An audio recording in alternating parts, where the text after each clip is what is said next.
Bienvenidos a 77 Noticias Canal. Hoy les presentamos un momento clave en el proceso judicial del expresidente Pedro Castillo, con la participación directa del juez César San Martín, sus abogados defensores y la fiscal acusatoria del caso. Conclusión. Después de escuchar los argumentos jurídicos, queda claro que lo que se está juzgando no es una acción armada ni una amenaza real al orden constitucional. Lo que se está castigando es un discurso, una postura política. Una incomodidad para quienes controlan el poder. El artículo 346 exige alzamiento en armas. ¿Dónde están esas armas? ¿Dónde están los testigos que las vieron? ¿Dónde está la evidencia concreta? No existe. Lo que sí existe es una narrativa construida para justificar una prisión preventiva, que ya se ha vuelto indefendible. El juez San Martín, lejos de representar la imparcialidad que exige su cargo, ha mostrado una actitud autoritaria, despectiva y ajena al principio de legalidad. Y eso debería preocuparnos a todos. Porque si hoy se puede forzar la ley para silenciar a un presidente, mañana se puede hacer lo mismo con cualquier ciudadano. Este juicio no es solo contra Pedro Castillo. Es contra la justicia misma. Y como ciudadanos, no podemos permitir que el poder se disfrace de legalidad para imponer su voluntad. Seguiremos observando, denunciando y reflexionando. Porque la verdad no se calla. Se defiende. A continuación observaránnos la presentación del juicio. Participan el expresidente Pedro Castillo Terrones, sus dos abogados, la fiscal acusatoria y por su supuesto en tono muy agresivo al SR juez César San Martín, quien con su comportamiento nos causa tremenda sorpresa que en el Perú tengamos una autoridad con esa conducta. La pregunta: ¿todos los jueces se desempeñan así en el Perú? ¿Estamos en el año 2025 o en el tiempo de la Inquisición? Siendo las 8:30 de la mañana con número de tablilla número 30, se da cuenta la audiencia de apelación número 60-2025, encontrándose presente en la plataforma virtual Google Meet, la representante del Ministerio Público, la doctora Alejandra Cárdenas Ávila. Asimismo, se encuentra presente los abogados del recurrente, el doctor Eduardo Piajo Farfán, y también el doctor Carlos Alberto Perea Pasqué, que se encuentran conectados desde el penal de Barbadillo con el recurrente José Castillo Terrones. Es una apelación de auto, señor presidente. Muy bien. Veo que el señor Castillo tiene dos abogados. ¿Quién de los dos va a ser el que realice el informe oral? Señor magistrado, tenga usted muy buenos días. Hemos presentado un escrito sobre el particular la semana pasada. Vamos a intervenir el quien le habla y como abogado coayudante en este incidente, el doctor Martín Piajo. Por una parte, los minutos solicitados y subsecuentemente el doctor Martín Piajo también hará el uso de la palabra. No me hablan dos, me habla uno. Uno habla por todo. El otro abogado es un abogado interconsultor. No, perdón, señor magistrado, con todo el respeto, no nos va a dejar hablar, señor magistrado, porque ya nosotros hemos presentado el escrito particular. Si usted no nos... abogado, primero escuche usted lo que yo ordeno, ¿ya? Sí, no, pero primero usted nos preguntó, señor abogado. hablar, pero lo que usted me pregunta, ya usted me dirá, porque el hecho de cortarme está cortando... Señor abogado, cuidado. Guarde usted silencio cuando está hablando el presidente del tribunal. Sí, pero va a hablar, preguntó y yo le estoy va a respondiendo. hablar. Fíjese, no haga problemas, no intente hacer disturbios en el tribunal. No. Guarde la compostura necesaria. Estamos aquí para resolver un punto. Va a hablar usted, porque usted es el que está personado, y en lo que corresponden las preguntas en el diálogo, voy a hacer intervenir al doctor Piay para que me conteste o conteste algunas interrogantes del caso. ¿Correcto? Así va a ser la audiencia. Doctor Perea, tiene usted el uso de la palabra. Bueno. Muchísimas gracias, señor magistrado. Muchísimas Gracias por permitirnos en esta oportunidad poder conversar con todos ustedes y dar a conocer la razón por la cual nosotros estamos acá. Somos hombres y libres de buenas costumbres y tenemos y creemos que ahora la participación con nuestro patrocinado es una causa justa. Nos abocamos en esta audiencia de apelación en mérito de que esta defensa técnica en su momento ha apelado la resolución que declara infundada la solicitud de cesación de prisión preventiva con vigilancia electrónica, la misma que nos conculca en agravio con el principio del derecho, el principio de legalidad, el principio de inocencia y el principio de la tutela jurisdiccional. Nosotros hemos estado así escrupulosamente, doctor, hemos estado viendo escrupulosamente cuál es la razón, el fundamento jurídico, el argumento jurídico de acuo, y hemos podido ver que finalmente pues no le encontramos la figura por el cual nosotros hemos apelado. En este sentido, señor magistrado, se examina con la profusa discusión actual acerca del positivismo, no positivismo y lo que dice McCormick. Nosotros, si bien es cierto esta argumentación jurídica que pretendemos dar como fundamento de nuestra defensa, si bien es cierto casi todo está dicho, pero en esta oportunidad es bueno interpretarlo y ponerlo a conocimiento. ¿Sabe por qué? Porque no le hemos encontrado, ¿verdad?, el argumento jurídico de acuo, la razón por la cual nos ha negado, declarando infundada esta apelación. El positivismo, como lo dice Conte, hablas en este artículo, bueno, básicamente en el artículo 346 del Código Penal, habla sobre la boca muda, o sea, el quien se levante en armas, ¿no? Entonces, pues dirá Q, en algún momento Check le habrá dicho, sí, pues lo que dice la ley es la ley. Bueno, entonces, por ahí podría ser, ¿no? Pero también existe el no positivismo, ¿no? De Robert Alexis. Más bien es principista, es proónime, es neoconstitucional, y vemos que por ahí tampoco no fue la interpretación del señor Yacubo. Entonces, en ese caso, ahí existiría pues el nulo un crimen sin ley, el principio de legalidad. Si no existe la acción, pues, tampoco no hay delito. Entonces, nos vamos a la configuración de McCormick. ¿McCormick qué nos dice? McCormick dice que la interpretación de la palabra, de la norma, tiene que ser tal como se expresa. Entonces, el quien se levante en armas. Entonces, esto configura una situación positivista, pero bajo el contexto, básicamente, de la palabra. Señor magistrado, podemos advertir que en la teoría del delito existe la tipicidad, la antijuricidad, la culpabilidad y la acción. En este caso, nuestro patrocinado, la acción, ¿no? No se subsume a la tipicidad del delito materia de rebelión. ¿Por qué? Porque no existe arma. En ninguna parte del expediente existe un documento que acredite que dónde hay armas, ¿no? Tampoco, además, si ustedes los jueces que nos están viendo, ustedes han visto alguna vez el delito de golpe de Estado en el Código Penal, no existe. Entonces, vuelvo a repetir, la acción de mi patrocinado no se subsume a la tipicidad del delito, por lo cual se vuelve atípico. Señor magistrado, me permito en esta oportunidad dar dos teorías. La teoría del fruto del árbol envenenado y la teoría del caballo muerto.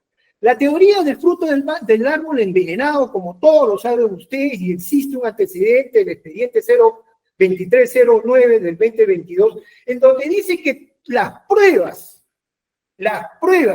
obtenidas por una mala interpretación de la ley, en todo caso, entonces se cae. Igualmente se caería el delito de abuso de autoridad, igualmente se caería el delito de alteración del orden público.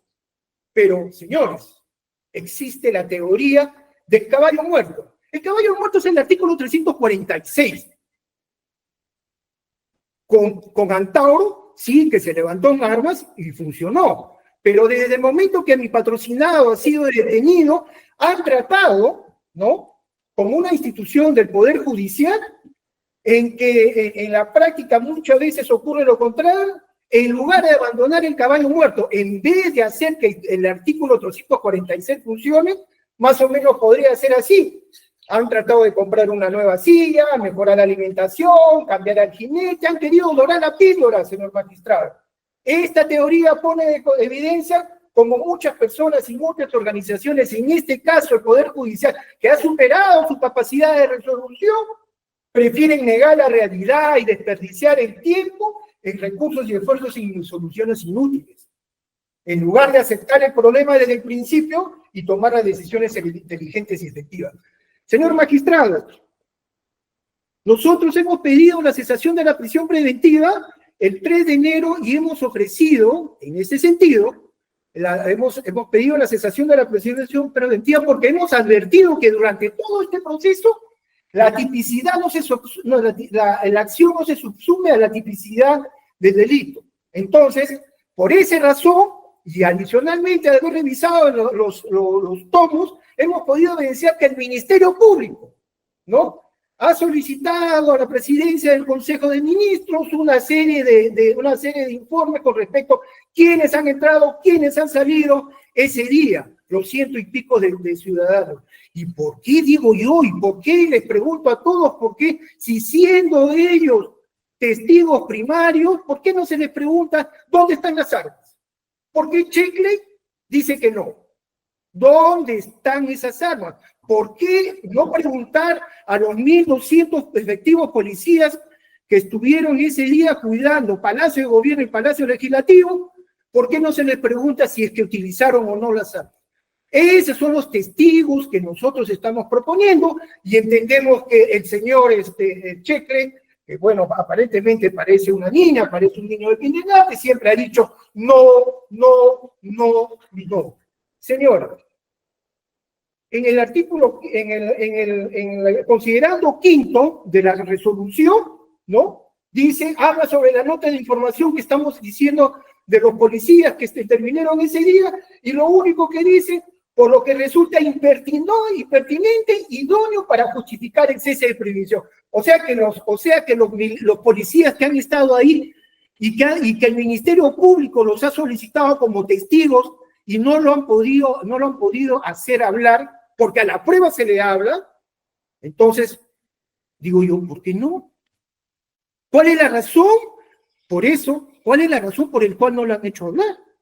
Después el documento referido al general Manuel Lozada, ¿no?, y al coronel Edwin Gutiérrez, en donde el último informe es que se mantiene una comunicación con los órganos, ellos mismos dicen que no ha habido un lanzamiento en armas, que todo está bien. Y también lo que dice Checle, ¿no?, dice que siendo irrelevante para justificar la cesación de la prisión preventiva. Otra vez dice, ¿no? Adicionalmente, ¿no?, con respecto al oficio de 0173-2023 del PCM, en donde exige que se dé la lista de las personas que han entrado y salido del Palacio de Gobierno ese día. Nosotros nos preguntamos, ¿a razón de quién lo ha pedido? ¿Para engrosar el expediente? ¿Para justificar un trabajo? No, señores. Lo ha pedido con el propósito de hacerle hablar. Y entonces al Ministerio Público se le olvidó.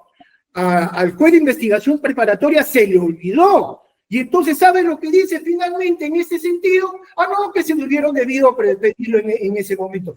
Pero ¿qué justificación tan irrelevante puede hacer a Cubo? Porque es necesario esta situación. Después, entendiendo que son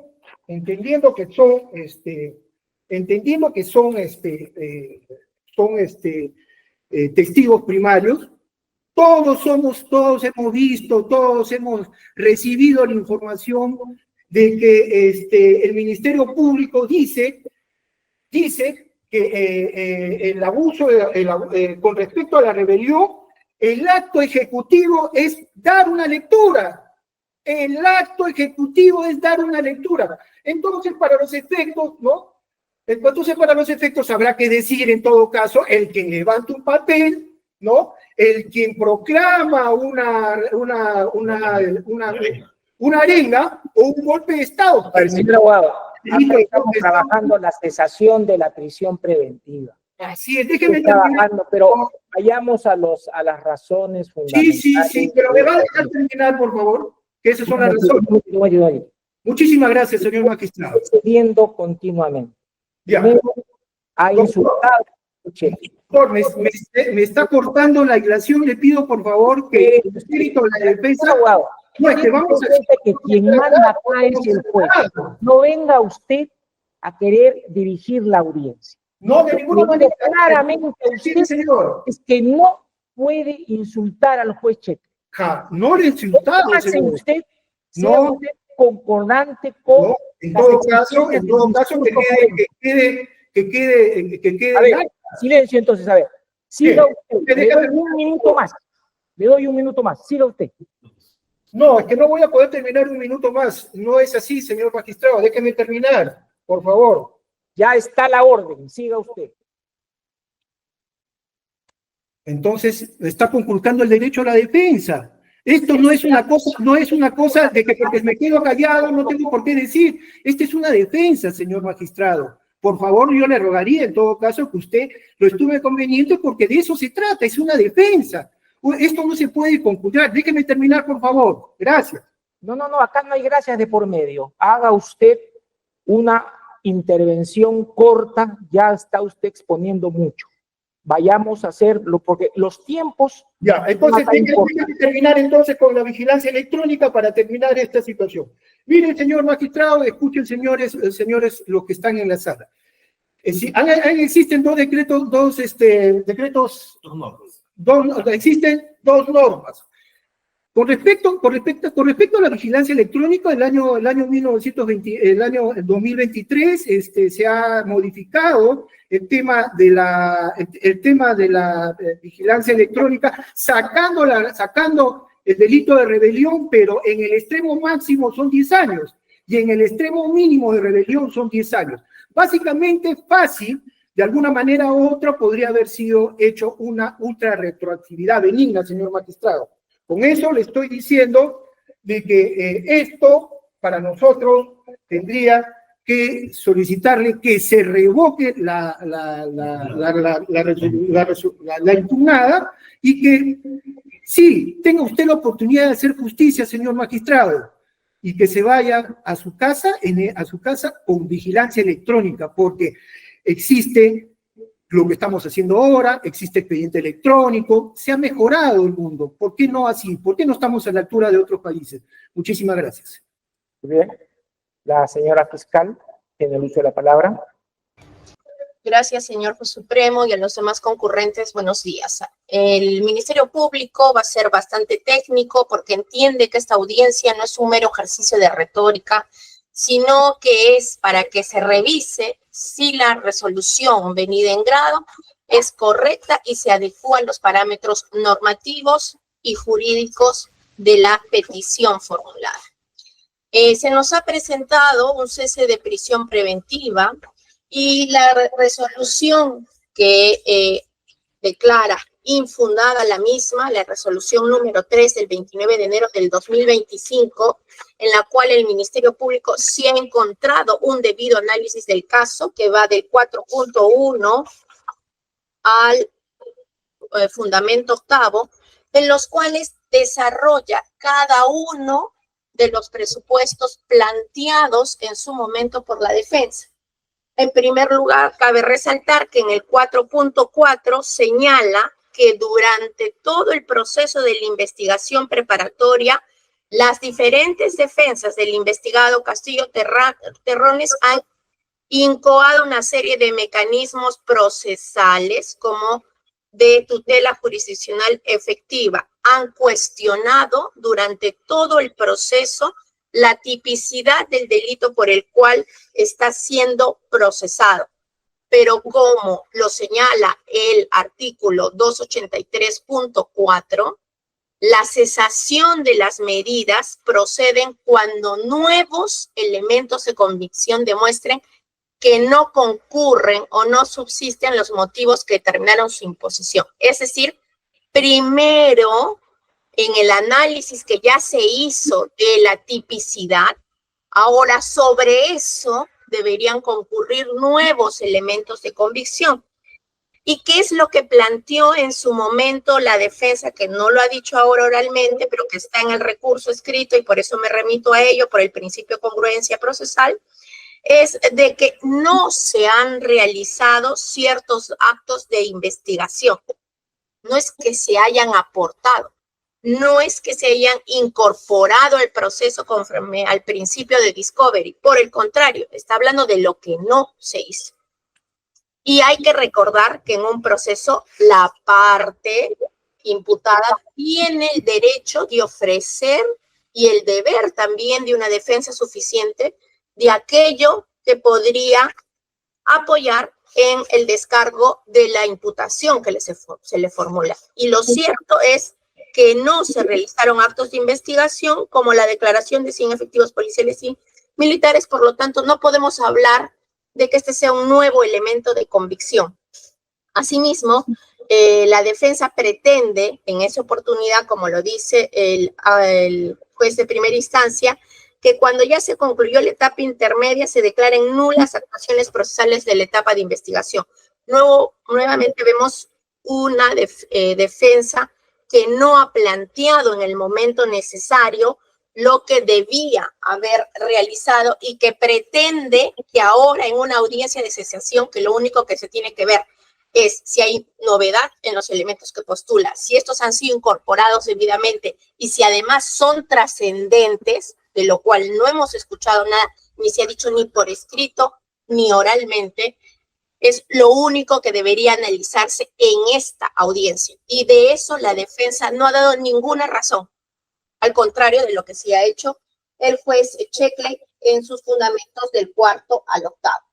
Ahora, en cuanto a la vigilancia electrónica, señores jueces supremos, se ha solicitado en una cesación lo que en puridad es una variación de la medida. Sin embargo, como el juez conoce el derecho, el juez Checkley se ha pronunciado en el fundamento 6º y ha invocado el decreto legislativo 1322. Ahí coincidimos con la defensa en que efectivamente al momento de postulación del pedido, lo que estaba vigente es el decreto legislativo 1585. Pero no coincidimos con la defensa porque igual el efecto de lo que resolvió el juez a la fecha debería ser el mismo. ¿Por qué? Porque el decreto 1585, si bien extiende la barrera de la prognosis de pena en la cual se puede imponer vigilancia electrónica de 8 a 10 años, también es cierto que en el propio artículo 5, en el 5.5, excluye literalmente el artículo 346 de rebelión. Entonces, técnicamente, legalmente, conforme al principio de legalidad, no puede aplicarse al procesado Castillo Terrones la vigilancia electrónica porque está excluido por voluntad del legislador. Acá no se trata de que se está haciendo injusto o no se está haciendo justo, sino de que la ley, el Congreso, es quien ha decidido de que sea excluido el delito de rebelión. Y lo que corresponde al Ministerio Público como defensor de legalidad es pedir al tribunal que se aplique la ley. Y la ley excluye este supuesto. De otro lado, también hay que recordar que si existe este pequeño defecto de motivación en el auto venido en grado, ya el Tribunal Constitucional en el expediente 1856-2014-PA/TC señaló en el argumento 15 que si en el control de resoluciones judiciales se identifica un vicio o infracción, es indispensable verificar el grado de relevancia de dicho vicio. Como indicado, no es relevante porque la respuesta judicial hubiera sido la misma. No cualquier vicio o infracción de la motivación debe generar la declaración de nulidad de una resolución judicial. Por ejemplo, si en una resolución judicial se cita erróneamente una ley. En consecuencia, señores jueces supremos, acudiendo a su tribunal de reparación, solicitamos que se declare infundado el recurso de apelación interpuesto y se confirme el auto en todos sus extremos, estableciendo que la norma aplicable es el decreto legislativo que hemos indicado. Eso es todo. Muchas gracias. Doctor Piallo, le voy a dar un par de minutos para que responda puntualmente la petición de la Fiscalía. Señor magistrado, disculpe, la Procuraduría también está interviniendo en esta audiencia. Ahorita va, usted debe venir después, no se preocupe. Bueno, Doctor Piallo, a ver. ¿se escucha? Sí, muy bien. Sí. Buenos días, señor presidente. Buenos días, señores magistrados. Dado el tiempo, voy a tocar brevemente algunos puntos de lo manifestado por la doctora representante del Ministerio Público. Nos ha dicho al comienzo de la alocución que esto no es un mero ejercicio de retórica. Estamos en una audiencia oral en donde la retórica sí es importante, y en ese sentido me permito decir pues que en este nivel de administración de justicia, la Corte Suprema, la más alta instancia, no solamente debemos ser meros operadores o meros técnicos. La ley, señor, no debe ser dura como el hecho del procusto, sino tiene que ser maleable como la espada de Lesbos, y esto lo sabemos desde las épocas universitarias. Con relación a las pruebas, estas pruebas fueron ofrecidas por el Ministerio Público. Las testimoniales, si bien no se actuaron, no fueron ofrecidas por esta defensa, sino fueron ofrecidas por el Ministerio Público, y ya no es responsabilidad de esta parte la actuación de estos medios probatorios. De ahí que decir que si quieren actuar en una etapa que no corresponde, ya no es responsabilidad de la defensa, sino de quien ofreció las pruebas en su oportunidad. Con relación a la coincidencia que tenemos con el Ministerio Público, efectivamente, cuando nosotros solicitamos, señor presidente, la vigilancia electrónica, estaba vigente el decreto 1585, como bien lo ha manifestado la señora fiscal. Sin embargo, señor, el presidente Castillo está retenido desde el 7 de diciembre de 2022, cuando estaba vigente el decreto legislativo 1322. En ese sentido, si bien el 1585 excluye el artículo 346 para la obtención de estos beneficios de vigilancia electrónica, y bien ha dicho la doctora, aplicando el principio de legalidad seguramente, nosotros también queremos aplicar el principio, señor juez, de la ultraactividad benigna de la norma. Entonces, el juez conoce el derecho, señor, y hay una cuestión que va por encima. Hay un derecho constitucional que cuando existe una duda de interpretación o la aplicación temporal del derecho, se aplica pues lo más favorable al reo, y eso lo sabemos.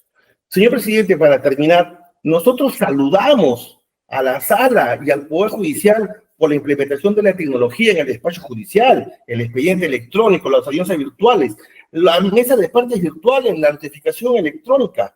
Pero también consideramos, señor, que la tecnología debe estar al servicio de la justicia, sí, pero también del ser humano, sobre todo del ser humano privado de su libertad. No existe la vigilancia electrónica en la medida adecuada en nuestro país. Mucha gente está privada de su libertad esperando un resultado sin condena, ¿no? Y se debe revisar el tema.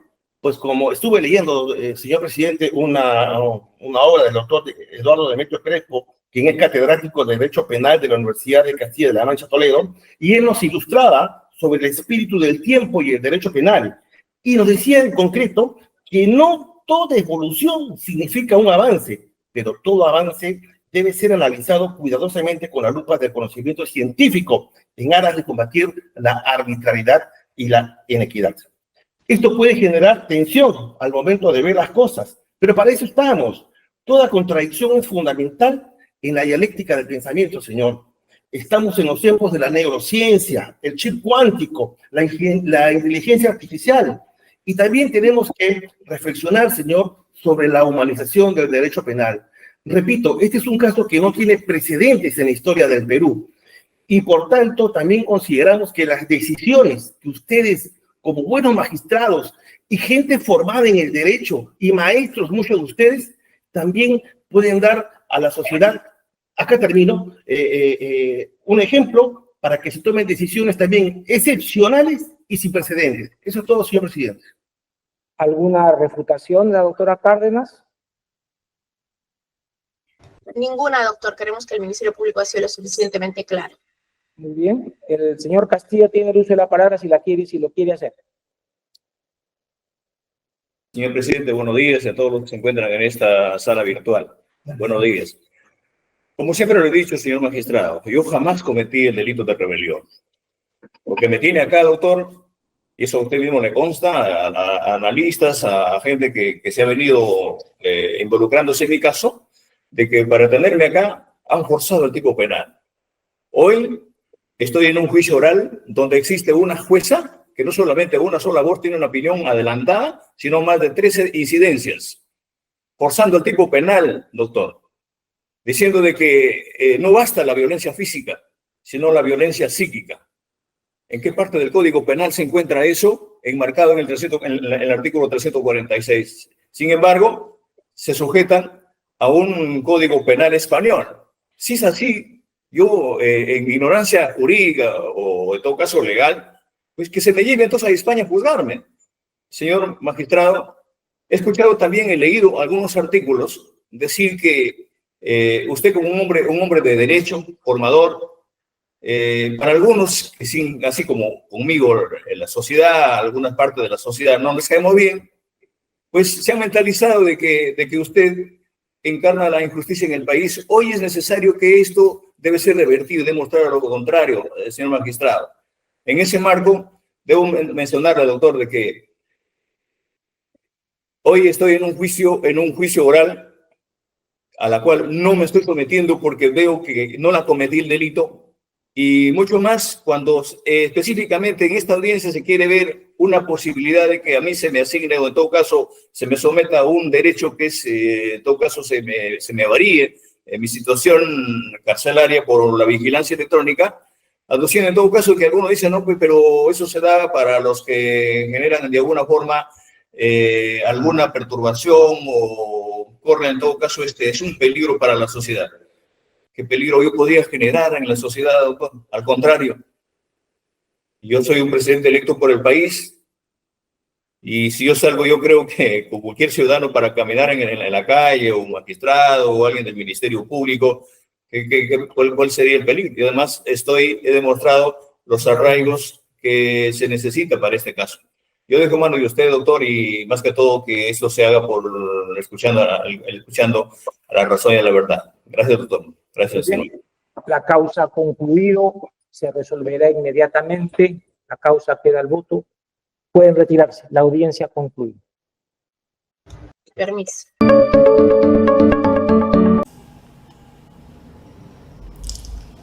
Como verán, amigos, con magistrado San Martín tampoco se consiguió absolutamente nada. Antes del juicio oral de partido en estos días en el penal de Barbadillo, se determinó una súplica por parte del presidente José